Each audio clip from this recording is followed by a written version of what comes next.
This is the weekly sales meeting for June 21st, 2026. My name is Chris Fleming. You can reach me at chris@cdmediaconsulting.com or go to our website at cdmediaconsulting.com. Today's topic: be there, be useful, be quick. Ace Hardware did not begin as a retail empire with dreams of domination. It began in 1924 as a survival strategy.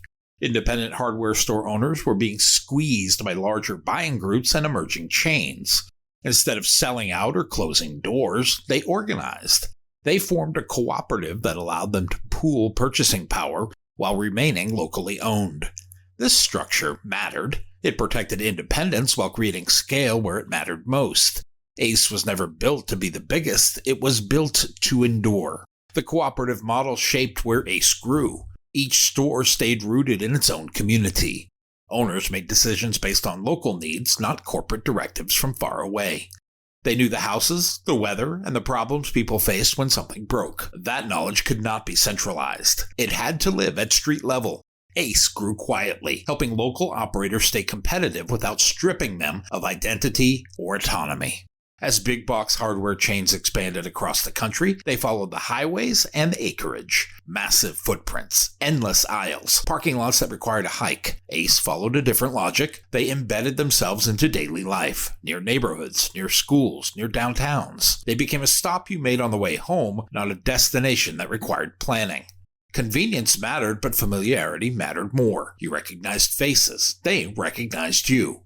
That is why Ace shows up in smaller cities and towns across America, places where reputation travels faster than advertising, places where people remember how they were treated last time.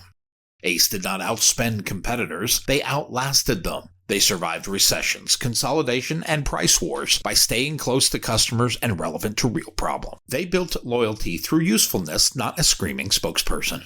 That is why they still stand where others disappeared. Now shift that lens to today's sales professional. Most sellers operate under the shadow of something bigger. Bigger platforms, bigger competitors, bigger budgets, bigger voices. The instinct is to compete on size. Bigger presentations, bigger stats, bigger promises. That instinct usually backfires. Buyers feel overwhelmed, not reassured. Ace teaches a different lesson. You do not win by being louder, you win by being clearer. Ace does not sell hardware as much as it sells confidence. Customers walk in unsure how to fix something. They leave knowing what to do next. That transformation matters. Big box stores sell choice. Ace sells clarity. Most sellers do the opposite. They flood buyers with options and expect them to decide. Strong sellers reduce choice and increase certainty. They help buyers feel steadier, not smarter. Walk into an Ace store and listen carefully. No one says, here are all your options. They say, for that job, this is what works. They ask a few questions first, they listen, then they guide. That behavior is the sales lesson. Stop presenting menus. Start prescribing solutions. Buyers do not want to research. They want someone who has already done it. Most sellers think being helpful means being agreeable. Ace proves that wrong. Being helpful means being accurate. It means saying no to the wrong option. It means steering someone away from a mistake. That requires confidence. It also requires preparation. Ace employees know their inventory cold. Sellers must know their market the same way. Use history, patterns, and outcomes. Knowledge earns authority. Big competitors win on automation and scale. Ace wins by putting humans in front of problems. That difference matters because buyers are exhausted from being processed like transactions. They want to be understood before they are sold to.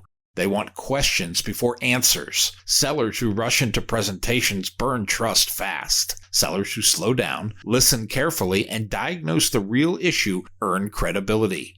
Credibility creates permission. Permission allows the seller to guide the conversation instead of chasing approval or fighting resistance later on purpose. Ace employees do not hide behind counters. They stay visible. They notice confusion before it becomes frustration. They engage before being asked. Too many sellers wait for the buyer to reach out. That is passive selling. Ace never waits. Neither should you. Check in before problems appear. Share insight before being requested. Be present even when nothing is immediately for sale. Price is another lesson. Ace is rarely the cheapest option. They know that. It does not scare them. They understand that someone will always sell cheaper. They focus instead on value delivered through guidance and follow-through. Sellers should do the same. Price objections often signal a lack of trust, not a lack of budget. Build trust first, and price becomes easier to defend. Ace understands that loyalty is built in small moments. A helpful tip, a genuine smile, a simple thank you. These are not marketing tactics or promotional tricks. They are habits practiced daily. Sellers often dismiss small touches because they do not scale well or show up on reports. That is exactly why they work. Scale makes sellers blend together and disappear. Personal effort creates memory. Buyers remember how you made things easier, calmer, or clearer long after they forget price, specs, and promises. Another overlooked lesson is ownership. Many Ace stores are family-owned. That creates pride in outcomes. Mistakes matter more when your name is attached. Sellers have the same leverage. You live in the community you sell in. Your reputation follows you. That should raise your standards. When buyers know you will see them again, trust accelerates. Ace never treats regulars like guaranteed revenue. Every visit matters, no matter how familiar the customer feels. Many sellers do the opposite. They overserve new prospects while underserving loyal clients they assume will always stay. That approach is backwards and dangerous. Loyalty is never permanent. It must be earned again and again. Ace rebuilds trust with every interaction. Sellers must do the same at every renewal, adjustment, and check-in if they expect relationships to last. Preparation separates strong sellers from average ones. Ace employees study their products until they know what works and what fails. Sellers must study outcomes the same way. What worked last quarter? What did not? What conditions changed in the market, the season, or the customer's business? Buyers trust sellers who speak in specifics because specifics signal effort.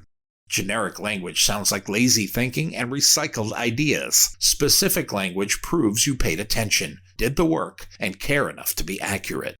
Ace listens deeply because they want to understand the end result, not just sell the part. They ask what the finished project should look like. That single question uncovers real needs and hidden concerns.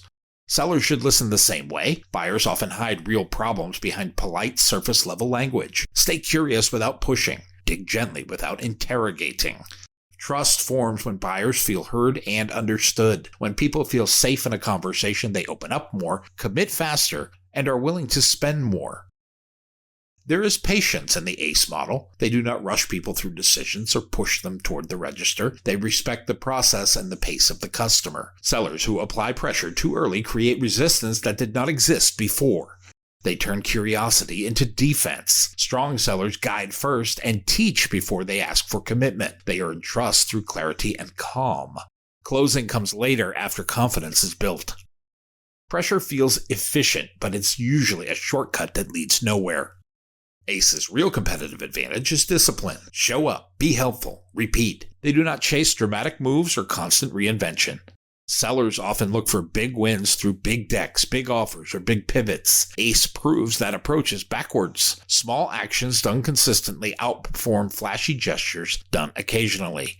Reliability builds trust, trust builds loyalty. Buyers stay with the person who is steady, prepared, and dependable long after they forget the seller who tried to impress them once. Another lesson is restraint. Ace does not brag about being better than the big box stores or spend energy tearing them down. They let their service prove the difference. Sellers should follow that lead. Never trash a competitor or argue why you are superior. Just show up sharper, warmer, and better prepared. Solve problems cleanly. Explain clearly. Care consistently. Buyers are smart. They notice the difference without being told. They reward it with trust and long-term loyalty. Ace adapts locally because no two towns are the same. What works in one place fails in another. Housing stock changes. Weather patterns shift. Buying habits differ. Sellers should reject one-size-fits-all presentations for the same reason. Local context always matters. Speak like someone who knows the block, the traffic flow, and the seasonal rhythm of the business. Do not sound like a brand handbook. Sound like a neighbor who pays attention and understands what actually drives results there.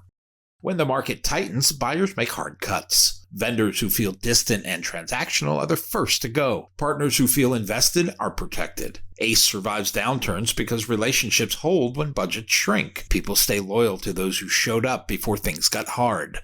Sellers who invest early earn that protection later. Check-ins, ideas, and follow-through done through good times become the insurance during bad ones. When pressure hits, trust decides who stays and who quietly disappears.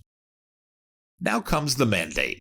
Choose 5 accounts where you have drifted into vendor mode instead of partner mode. Learn one new local detail about each buyer's business that you did not know before. Ask one question no other seller thinks to ask. Bring one idea that solves a real problem they are facing right now. Follow up faster than they expect. Do all of this without asking for anything in return. Consistent effort like this resets trust and changes how buyers see you. Repeat that discipline every week. Not once, and not only when it is convenient. That is how ACE wins. That is how sellers stop competing on size and start competing on trust. Helpfulness is not soft or passive, it is strategic and intentional. It lowers resistance, builds confidence, and deepens relationships. When buyers trust you, price loses its power as a weapon. Loyalty formed through consistent help is durable, defensible, and nearly impossible for competitors to break. Ace Hardware did not beat giants by spending more money or shouting louder. They won by listening better, caring more, and serving customers consistently over time. That same behavior separates trusted sellers from forgettable ones. Be useful when it counts. Be present even when there is no immediate opportunity. Be steady when others drift. Do the small things daily without looking for credit. Over time, those habits compound into trust. That is how the smaller, disciplined player outlasts the giant that relies only on size. Your mantra can be there, be useful, be quick. My new book, Culture Beats Strategy, 40 Marketplace Lessons for Sellers, is now available on Amazon.com. If you like what you have heard here today, please consider ordering a copy or 2. You can always send one to a friend. Go to cdmediaconsulting.com right now and follow the instructions to order.